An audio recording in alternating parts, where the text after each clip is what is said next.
E aí, pessoal, tudo bem com vocês? Começando mais uma entrevista especial do Creu Alerta. E hoje a gente vai entrevistar o Vitor Espanha. Então, Vitor, seja muito bem-vindo. É um prazer ter você aqui conosco.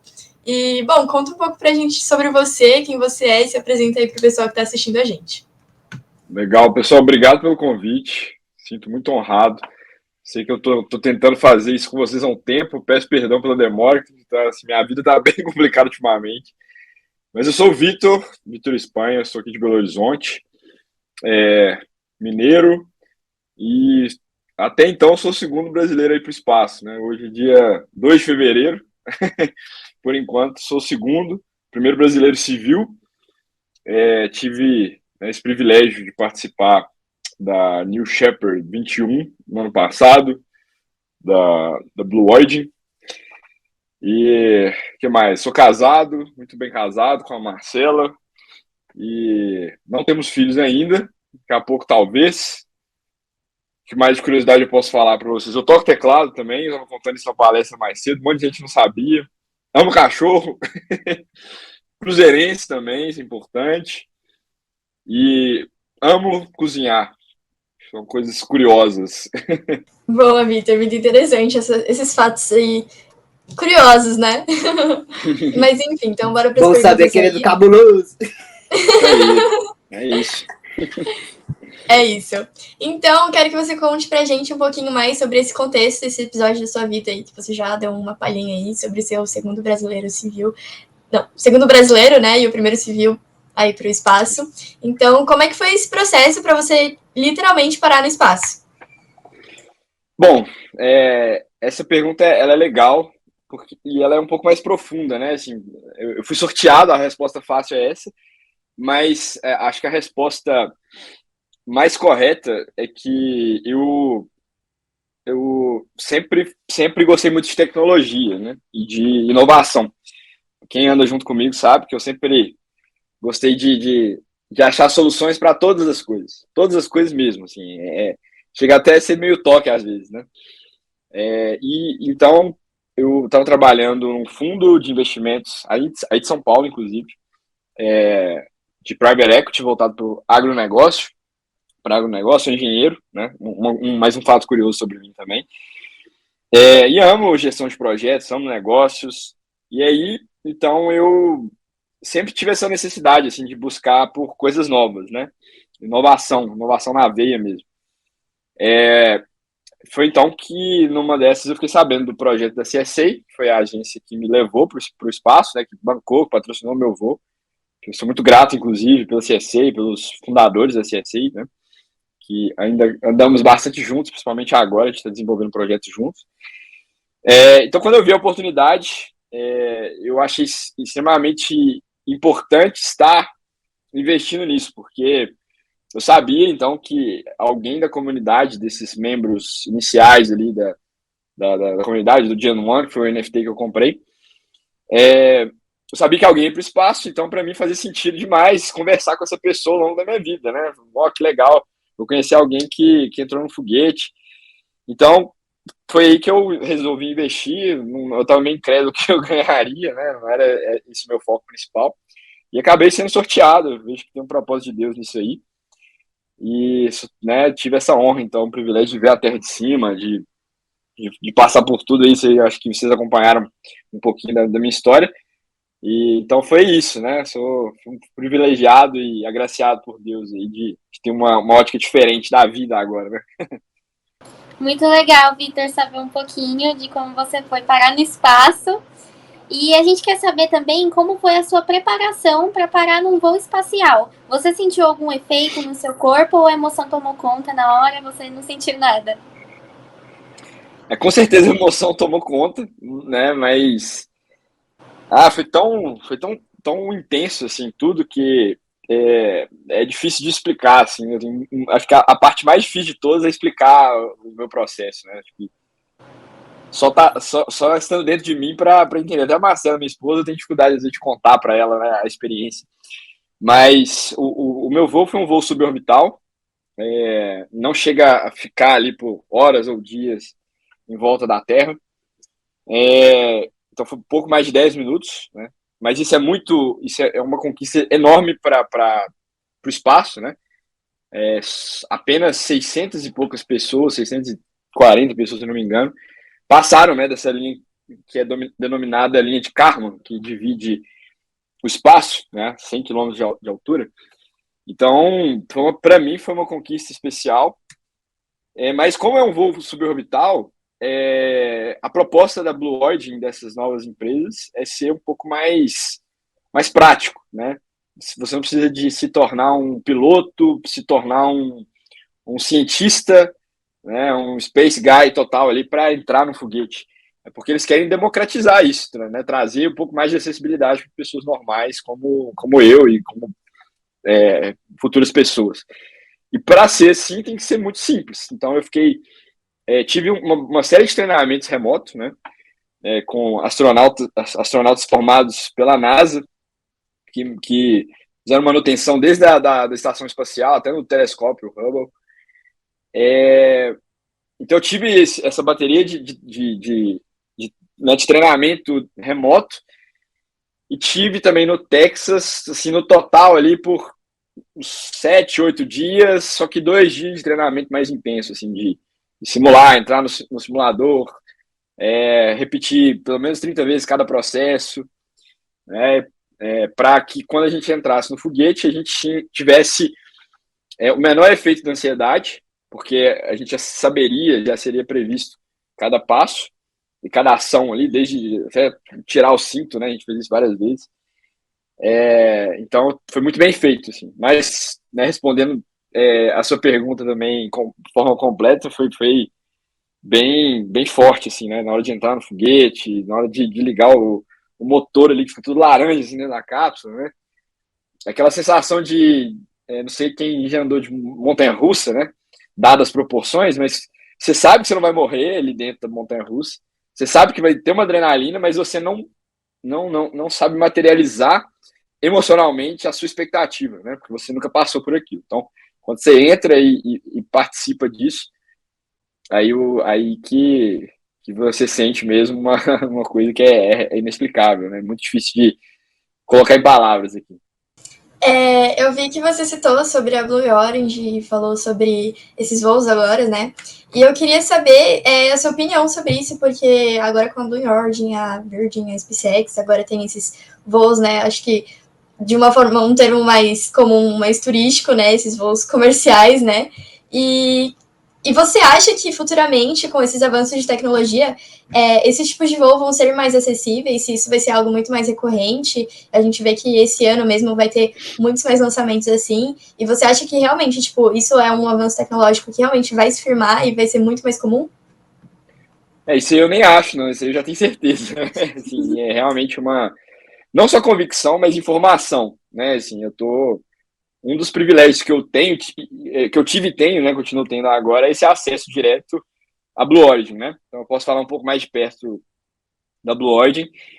É o foco, né? É o foco. Em um ano foram mais de 30 pessoas, 30 civis ao espaço, sendo que na história toda foram 640 pessoas. A gente está falando aí de 2023 anos depois de Cristo e fora antes de Cristo, né?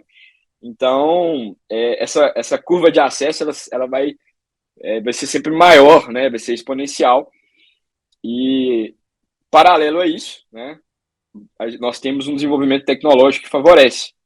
Então, realmente vai ser. Eu espero de verdade que eu não seja o único civil até o final do ano aqui no Brasil. E estou trabalhando para isso, inclusive, junto com a Blue, junto com a CSA também. E espero também, em breve, poder compartilhar um pouco desse projeto que a gente está mensurando para o próximo semestre.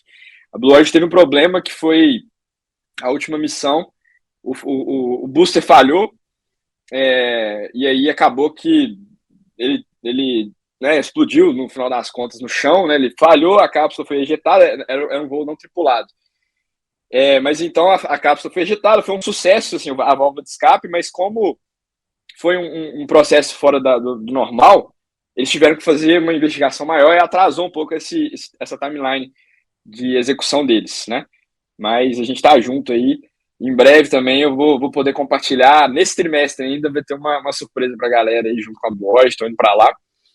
E vai ser legal demais. Estou super empolgado para ver quem serão os próximos. Assim. E estar próximo disso para mim também é um privilégio, né? Sim, lá em cima é esse silêncio, assim, ó, fica. Você não ouve nada. Gini, é você que faz a próxima pergunta. Eu Gini, vou. tá largando. Pois é que vai ser o Lulu. Não, fechou então. Eu queria perguntar como é que é a sensação, né, de estar no espaço e contemplando aquilo tudo, né? Eu mano, desde criança, eu sempre falei, quero ser astronauta.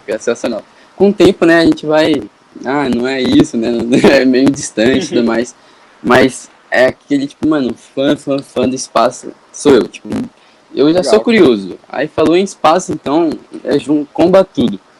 Aí eu queria perguntar pra você, qual que é essa sensação, né, tipo, e ainda ser cristão e saber que tudo aquilo foi criação de Deus. Qual que foi essa sensação de estar lá? Não, legal. Antes eu vou te confrontar com uma expectativa antes de responder sua pergunta. Eu sou da Central, né, aqui de Belo Horizonte, não sei se vocês conhecem. E aí quando saiu a notícia, né, eles fizeram um post, eu posso mandar para vocês depois, vocês podem usar aí à vontade.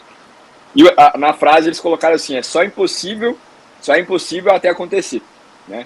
E quando a gente coloca a nossa fé no meio, não existe o impossível, né? O impossível, ele pertence a nós e o possível, ele pertence a Deus dentro de um propósito, né? Então, esse impossível, ele realmente não existe para o Senhor, né? Então, acho que o primeiro ponto é esse e também, hoje mais cedo eu estava dando uma palestra para uns 500 adolescentes, assim, aqui em Belo Horizonte, e falei muito disso também. Para mim era uma coisa muito distante, mas hoje nós temos acesso a mais tecnologias do que as últimas gerações. E amanhã, a próxima geração, a cada dia, na verdade, as pessoas vão ter mais acesso à tecnologia. Vou dar um outro exemplo aqui para não fugir da pergunta, mas eu lembro, sei lá, pouco mais de 10 anos, não mais do que isso, não muito mais do que isso. Eu nunca tinha viajado para fora do Brasil. E minha tia foi pra Disney. Foi a primeira pessoa assim, na minha família que saiu, foi pra Disney. E a gente tava super curioso, queria conversar com ela, só que não tinha como conversar, não tinha como ligar, não tinha internet, assim, igual nós temos hoje, né? Igual a gente tá conversando aqui, por exemplo. E um pouquinho mais de 10 anos, tá, gente? Não vou saber a data exata. Mas, e aí a gente tinha que ligar por telefone fixo lá pra Orlando, olha só. E era caro demais, então a gente esperava chegar à noite, que era mais barato, para todo mundo ir para casa da minha avó e ligar no telefone só, no telefone fixo, não tinha nem minha voz para saber qual era a experiência de estar na Disney, né? E hoje, pô, assim, qualquer hora, quase que a pessoa encheu o saco que eu não levei o celular para fazer uma live lá em cima, entendeu? Então, assim, a tecnologia ela favorece esse acesso, né? Então, graças à tecnologia e soluções de inovação, a gente pode ter, então, esse novo acesso. Então, o espaço ele passa por uma revolução junto com a internet, principalmente, né? Então, não limite aí o seu sonho à realidade, né? Vamos junto articular de uma forma positiva para que a gente consiga ir mais além, né? Então, acho que essa é a mensagem. Mas, respondendo agora a sua pergunta, depois de toda essa volta, foi, assim, muito, muito forte assim, a experiência, né? Foi muito forte. Como eu falei aqui na última resposta, é muito difícil de você ter parâmetros assim, de comparação. A questão da microgravidade, você está em 0G, não existe uma coisa, assim, parece sabe quando você está numa piscina ali? Não é parecido, eu achei que seria, não é bem diferente, assim, porque você não sente o seu corpo, né? Como se, sei lá, eu nunca saí do meu corpo, mas eu imagino que pode ser alguma coisa desse tipo. Ver a Terra de cima também, né? Ver principalmente o oxigênio, né? A camada de oxigênio que a gente conhece como atmosfera, ver como que é um negócio tão fino assim, parece uma casca de ovo no horizonte, né? E a gente olha o azul, acha que é infinito e não é nada, assim. Há uma sensação de que a gente está numa cápsula invisível, né? Que se chama a atmosfera, e que a qualquer hora vai acabar esse ar, porque tanta gente respirando que vai acabar e a gente vai morrer sem ar, né? É uma coisa meio assim. E E isso tem um ponto legal, assim, que pelo menos para mim, eu falei isso muito no Flow, quando eu tive lá com os meninos.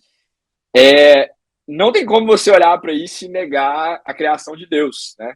E isso foi um ponto em comum com os outros, tá, o resto da tripulação, mesmo quem não tinha uma fé prática, né? Assim, mesmo quem não vinha exercitando a fé. E eu tive o prazer também de conversar com o Charlie Duke, que foi um dos astronautas da missão Apollo, né? Apollo 16. E tem um testemunho dele que é legal também. Ele é cristão. E conversei com ele sobre isso. E muda tudo. Quando você vê de uma ótica diferente, você vê a criação de uma forma muito mais evidente, né? E aí você olha para a Terra e você fala, é impossível isso aqui ser algo do acaso, de forma aleatória. Então eu voltei de lá muito constrangido. Né? Você falar a grandeza de Deus na sua vida é uma coisa maravilhosa, mas você falar olhando uma criação nessa magnitude transforma demais, assim, tudo. Então, a minha vida foi transformada depois dessa experiência, e principalmente minha vida espiritual, né? Então, foi muito forte, muito forte. Imagino, deve ser uma benção mesmo olhar ali de frente toda a criação e você imaginar que Deus fez com cada detalhe. Imagino que deve ser de uma grandiosidade enorme. Prazer, Vitor, eu sou o Felipe e eu queria te perguntar, você citou o Flow, que é um dos maiores podcasts aqui do Brasil, que você participou. A minha pergunta é como que isso repercutiu na sua vida? Como que depois dessa sua viagem que você fez, como isso mudou a sua vida depois que você voltou para a Terra de novo? Pô, cara, muito legal a sua pergunta. É uma pergunta que eu falo em pouquíssimos lugares e também com pouquíssimos grupos cristãos. Isso é um fato curioso. Eu estava conversando hoje com um cara da minha equipe, que também é cristão, e ele caiu nesse assunto, a gente falando sobre fé, sobre missão. E, assim, eu fui em 15 podcasts, se não me engano, 16 podcasts. Fui nos maiores, fui no Flow, fui no Pânico, fui num dos maiores podcasts. Acho que eu só não fui no Podpah e no Inteligência Limitada, que eram os maiores na época. Por conta de conflito de agenda também. E aí eu falei assim, eu não fui... Eu acho que eu não fui em nenhum podcast cristão. Eu tive uma entrevista na Central, aí depois eu saí para jantar um dia com a Val do Dizoscope, e a gente ficou de marcar de ir lá e tal. Mas assim, eu não tive muito acolhimento assim do meio cristão em relação a essa viagem. Isso é um fato curioso. E aí, tipo assim, alguns momentos eu fiquei assim, pô, mas por quê, né? Assim, o pessoal sabe que eu sirvo, por exemplo, na Central desde 2009 e tal, né? Sempre fui muito engajado assim com minha igreja local, né? E casei na igreja, né? Eu cumpri o protocolo certinho e tal. E aí, assim, engraçado que eu tava falando isso com ele hoje, eu falei, cara, eu acho que Deus tá me levando para um lugar diferente, assim, um lugar de influência diferente. Que talvez se eu ficasse muito focado na igreja, eu não teria oportunidade de levar, de fato, a palavra de Deus para outros lugares, onde existem trevas.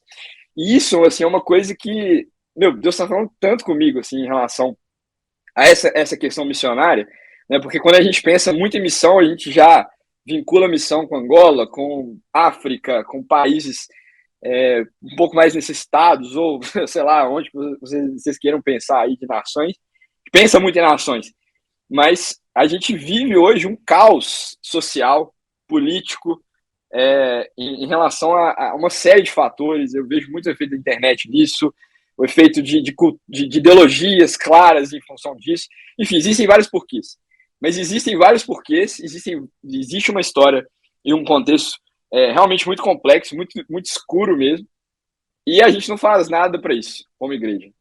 Assim, vou colocar o nada aí como de forma generalizada. Eu sei, lógico, que existem pessoas que estão lutando contra isso.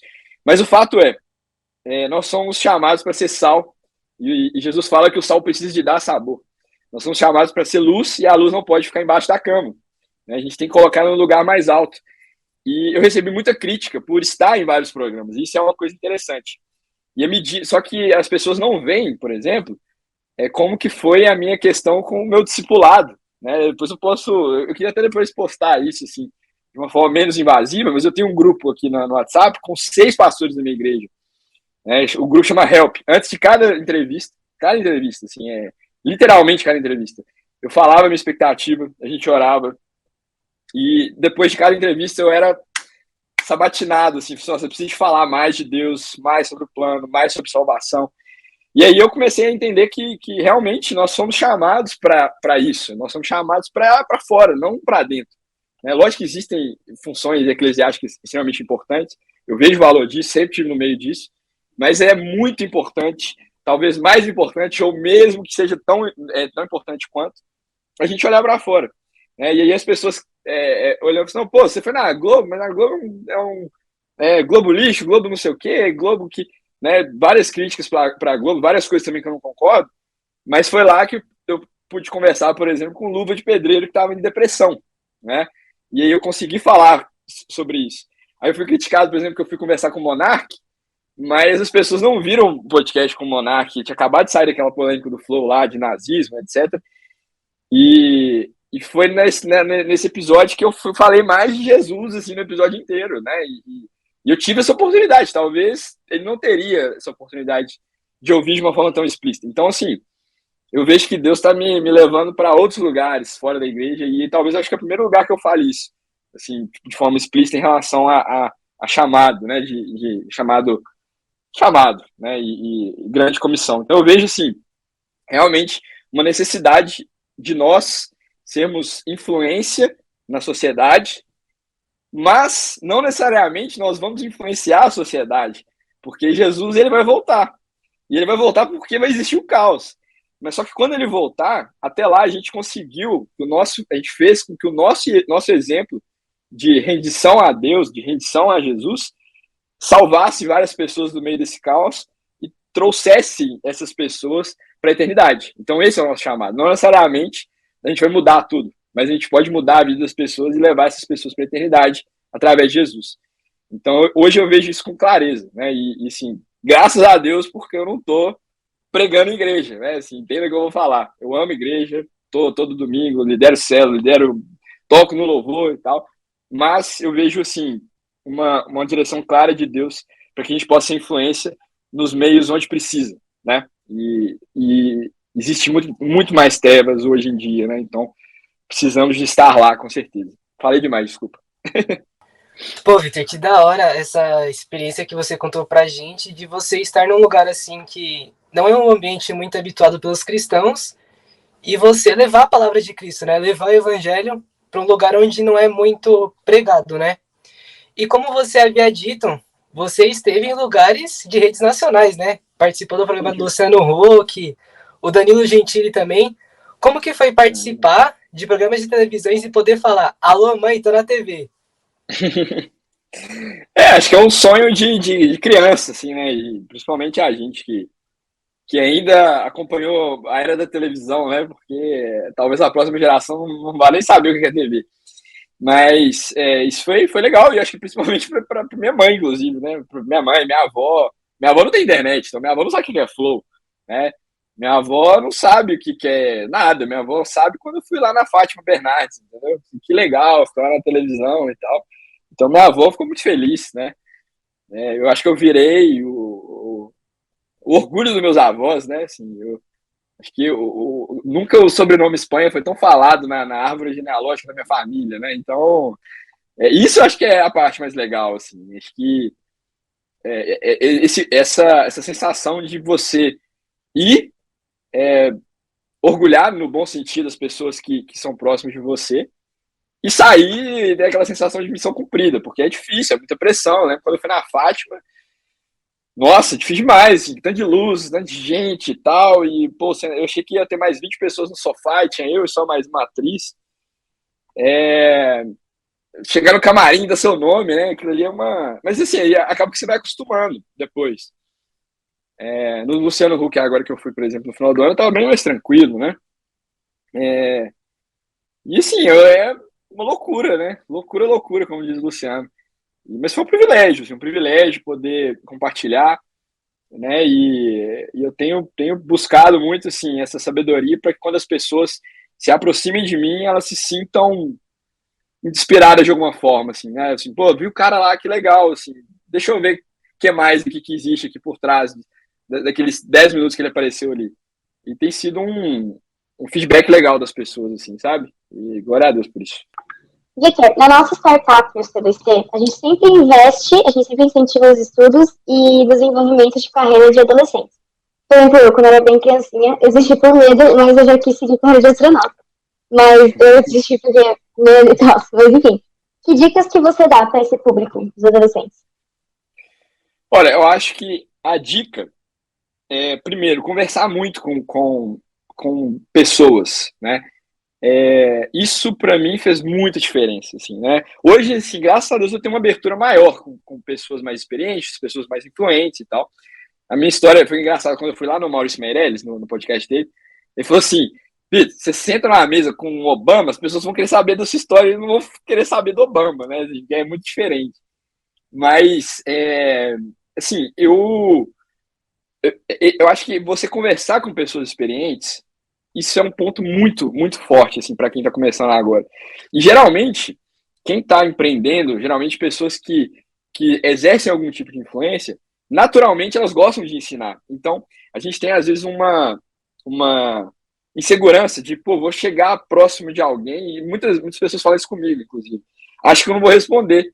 Na verdade, não, eu amo conversar, eu amo falar sobre a minha experiência, eu amo dar dicas de como eu posso ajudar alguém, né? Então, assim, então a gente quebrar talvez esse tabu de acho que aquela pessoa é intocável. Não. Você consegue fazer um approach, né, uma aproximação ali daquela pessoa e extrair o que aquela pessoa tem, né? Então, acho que assim, o networking ele é muito importante. Porque o networking ele vai, querendo ou não, alimentando o seu catálogo ali de informações e você vai entendendo como que você pode contribuir também. E aí é sempre uma via de mão dupla, né? Eu aconselho a não sugar demais as pessoas, mas sempre também tentar contribuir. Poxa, li isso aqui, eu acho que isso aqui pode ser legal para você. O que você acha, né? E, enfim, existem várias formas de você agregar valor uns aos outros, né? Então, isso é legal. Então, para mim, eu acho que isso é muito importante mesmo. E as pessoas têm perdido esse negócio de conversar, sair para tomar um café, né, de menosprezar momentos. Às vezes você tá até num culto e você sai mais cedo, quero ir para casa. Não, conversa.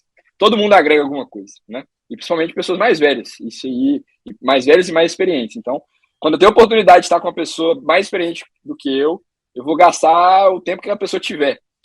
Sempre. Então, isso é um ponto. O segundo ponto, eu acho que é estudar mesmo, né? Mas estudar também por vias alternativas. Então, buscar livros, né? Hoje a gente tem uma infinidade de livros sobre todos os assuntos, né? E-book, você tem várias coisas. E também vários conteúdos gratuitos na internet para várias coisas, né? Isso é muito importante. E aí eu acho que eu abro um parênteses do inglês. O inglês precisa, tipo assim, mesmo quem não está fluente ainda, estuda inglês, porque vários artigos, várias reuniões, várias das oportunidades, inclusive, elas vão vir em inglês, não virão em português. Então, isso é muito importante. Então, relacionamento, estudo, o inglês como estudo também, e pesquisa, né? Pesquisa de tendências. Hoje, assim, é muito rápido tudo. Então, você tem que ficar ligado, cuidado que passa muito rápido. Hoje, a analogia que eu usei na minha palestra, eu gosto daquela analogia de que as pessoas falam de sorte, mas a sorte era um cavalo que passa selado na sua frente e você tá ali e você pula. Mas hoje não é o cavalo, hoje é a Ferrari. A Ferrari passa mais rápido que o cavalo. E você só vai pular, só vai ter a possibilidade de pular nessa Ferrari, não quer dizer nem que você vai conseguir entrar nela, se você estiver no lugar que passe Ferrari. Então, por exemplo, se você estiver na cidade de terra, não vai passar na Ferrari. Você tem que posicionar no lugar certo. Então, se você quiser entrar numa Ferrari e ter essa possibilidade de conseguir entrar ali no timing certo, que é um esforço maior ainda, talvez você vai ter que estar em Interlagos, ou você em um bairro um pouco mais nobre, né? Entenda a analogia. Mas a sorte é isso, a sorte é você estar no lugar certo. Então você tem que ficar ligado, né? Então, assim, eu tô tentando ajudar uma galera em relação a isso também, em relação a essa questão da visão, através de conexões, né? Então, me segue lá no Instagram, eu tô dando algumas dicas. Depois, se quiser, me chama também. Vou ter o maior prazer de tentar falar onde que ficam as Ferraris aí, pra galera tentar encaixar assim, um pouco desse propósito aí, sabe? Então, acho que essas seriam as minhas dicas principais. Vitor, muito legal. Eu sou a Lorena e eu queria te perguntar que depois desse acontecimento histórico na sua vida, como que você se sente sabendo que isso também foi histórico pra gente que é brasileiro? O que você conclui assim que foi a sua importância nesse voo? Olha, legal sua pergunta. Eu vejo que, assim, primeiro que eu me sinto muito, muito honrado quando eu vejo que alguém se sente representado por isso. E assim, eu acho que o que eu mais contribuo, por incrível que pareça, é muito mais como um símbolo de uma pessoa normal que, que inaugura um novo tempo da era espacial. Então, acho que é muito mais isso. Né? Não tive esse mérito, né, de construir uma carreira nisso, então eu não posso me apossar desse título, né, por isso que eu não gosto de, astronauta, eu brinco de astronauta, o pessoal me chama de astronauta, eu tenho até o número, eu tenho o badge aqui de astronauta, tem tudo de astronauta, mas eu não gosto de me titular como astronauta, porque eu não, assim, por mais que exista o título, né, eu prefiro ser o criptonauta mesmo, que inaugura uma nova era espacial. Eu deixo os títulos aí para a galera que tá fazendo carreira nisso. E assim, entender que eu sou esse símbolo, né? Isso para mim é legal. Isso para mim é legal, porque para mim vale muito mais o legado do que o que eu fiz, o que eu deixo de fazer, né?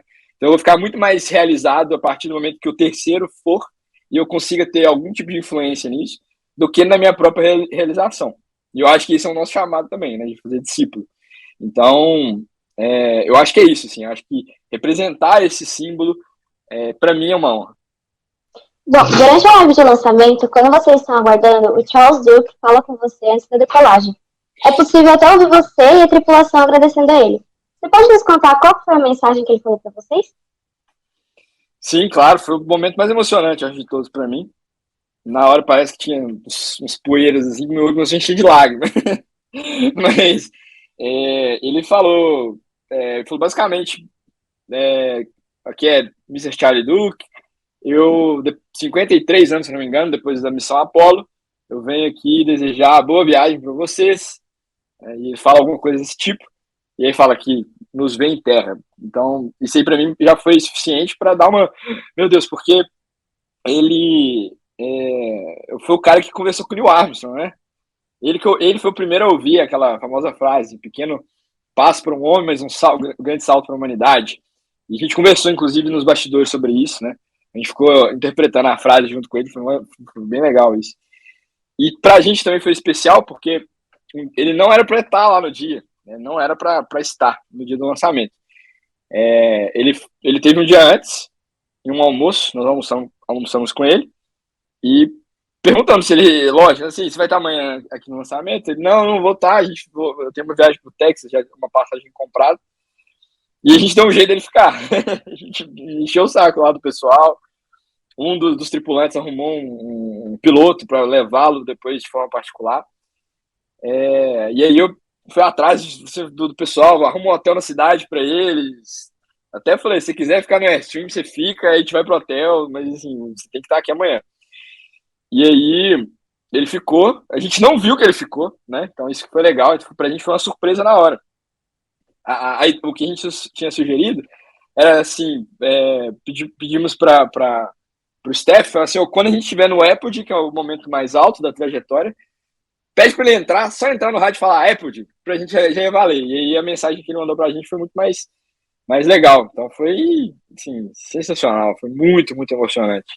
Muito emocionante. Estava vendo a foto hoje, inclusive, estava dando uma revisada na minha apresentação.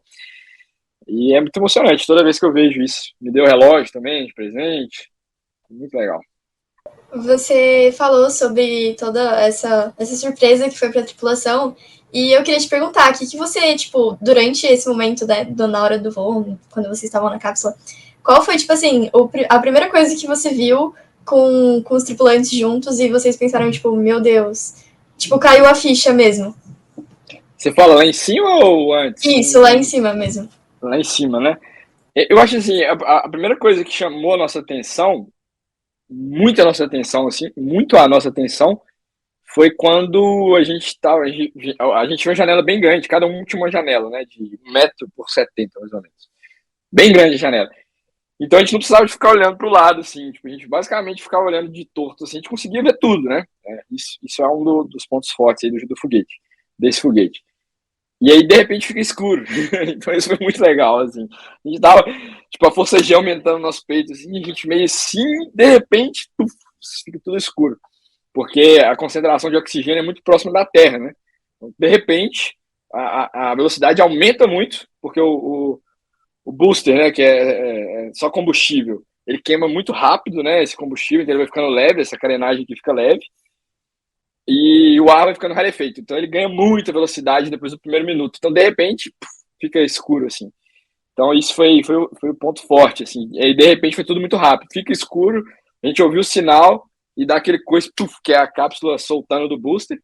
E aí a gente já tinha que sair já do cinto, do assento, de soltar o cinto.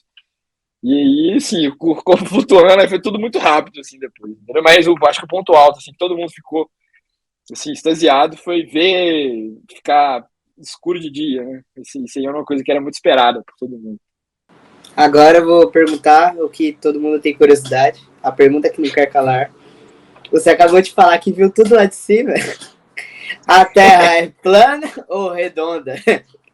Você acredita que a Terra é redonda? Assim, nossa, é uma coisa que foi uma descoberta, assim, da humanidade, né? Mas essa pergunta, eu gosto de responder ela que, assim, de uma forma mais simples possível. Não faz sentido nenhum existir uma conspiração maligna para a Terra ser redonda. Não tem vantagem, tipo assim, existir essa conspiração, entendeu? Assim, porque, se a Terra for redonda, ela vai... Não existe vantagem, entendeu? Não existe vantagem. Então, isso para mim, é o ponto forte. E aí, assim, vou trazer um pouco para a nossa realidade, porque, infelizmente, vários dos terraplanistas que me encheram aí a paciência durante o antes, durante e agora, eles são cristãos. Só que isso, para mim, é uma preocupação, porque são cristãos que não leem e entendem a Bíblia verdadeiramente, né? Assim, antes de ir, inclusive, eu fiz vários estudos para reforçar, não vou falar besteira aqui. E, teologicamente falando, a forma que eles interpretam são muito tendenciosas, assim, e não faz sentido, assim, os versículos que eles usam. Esses dias mesmo alguém me mandou algum vídeo. Tá, beleza. Eu tento ter paciência com algumas pessoas para não suar muito a ignorância, né? Então, às vezes, eu tento conversar com algumas pessoas que eu vejo que são pessoas do bem, assim, né? E tentar ensinar um pouco as pessoas. E um dos vídeos era assim, um salmo, me faz conduzir por terra plana, né? E aí eles usam esse versículo. Depois eu posso mandar para vocês aí, eu não lembro do versículo de cabeça. Mas o final do versículo é isso, é Davi falando, tipo assim, algumas coisas, e no final, e o Senhor me conduz por terra plana. E aí você nem precisa de ir no hebraico para você interpretar esse texto. Se você for pegar uma versão um pouco mais antiga, ou como é que fala? Uma versão em inglês, por exemplo, é level ground, que é tipo assim, um terreno regular, entendeu? É um terreno que não tem pedregulho, um terreno que não tem oscilação de morro, né? Igual Belo Horizonte aqui, por exemplo. Né? Morro é uma coisa ruim, você não consegue andar de bicicleta aqui em Belo Horizonte, por exemplo. Então, quando o Davi quer falar de terreno plano, quer dizer que é um terreno que você não tem desafio, né? Você faz você andar em um terreno um pouco mais confortável. Então, assim, é uma coisa tão... Pô, o cara tá pegando isso aqui, né? E tem vários outros aí que eles usam como justificativo, mas isso é uma coisa triste. É uma coisa triste que me faz voltar àquela análise sobre igreja, né? Que eu acho que hoje não basta a gente pregar mais para as pessoas de fora. Infelizmente, a gente tem que pregar também para as pessoas de dentro, né? Que muitas pessoas estão usando do evangelho de forma muito tendenciosa, por ideologia, por N fatores, e isso não nos leva para Cristo, infelizmente. Então a gente tem que ter muito temor aí nesses estudos, né? Mas não é plano, não, tá? Redondinha. Redondinha eu não sei, tá? Eu não vou ser leviano aqui, que eu não vi ela toda de fora, a 300 mil quilômetros, né? Mas curva, assim, definitivamente ela é bem curva, assim. Eu acho que se eu saísse mais, ia ser mais curva ainda. Muito interessante. E, Vitor, já estamos caminhando agora para o final da entrevista. Mas alguém quer fazer mais alguma pergunta, gente? Mais alguma curiosidade? Todo mundo ok? Então, eu vou pedir para você dar suas considerações finais e se você quiser também anunciar seus futuros projetos, que você já deu uns spoilers aí pra gente e tal, em que você está trabalhando e afins, pode aí contar pra gente, fica à vontade. Claro. Bom, acho que as considerações finais, sonhem, imaginem, falo isso muito na minha palestra. A imaginação é o combustível para que a gente possa alcançar realizações, né? Dou exemplo sempre, o exemplo mais fácil aí para a galera assimilar, em relação àquele desenho dos Jetsons, 1962, é um desenho futurista, 1962. Existe um artigo muito legal que fala de 15 inovações, 15 previsões dos Jetsons em 1962, que hoje já existem, né? Robô aspirador, videochamada, videoaula, enfim, elevador a vácuo, né? Então, assim, graças à imaginação de pessoas em 1962, hoje nós fomos inspirados a realizar esses grandes feitos ou inovações, enfim. Então, o sonho, né? A imaginação, ela é o principal superpoder que nós temos. Então, a gente não negligenciar esse dom que Deus nos deu, né? De projetar além. Acho que essa é a recomendação que eu posso dar, né? E também viver de forma comunitária. A igreja é um ponto forte para mim, social também. E assim, não só a igreja, mas, né, quando o Atos fala de compartilhar as coisas, isso é muito importante, né? A gente ser generosos em compartilhar conhecimento, compartilhar várias coisas, né? Então, isso a igreja primitiva, ela foi baseada muito nisso. Então, eu vejo isso como um propósito de Deus, inclusive, para a gente, como missão. Então, contem comigo, né? E acho que eu posso reforçar. Contem mesmo, né? Se precisar, me manda mensagem no Instagram lá. Assim, se eu não responder na hora, é porque tá difícil, mas eu vou responder uma hora, né? Contem mesmo comigo. Assim, não falo isso de forma da boca para fora, não. Que eu também contarei com vocês, né? Nem que seja corações. Mas, então, assim, acho que isso é muito importante. Falando de projetos, né?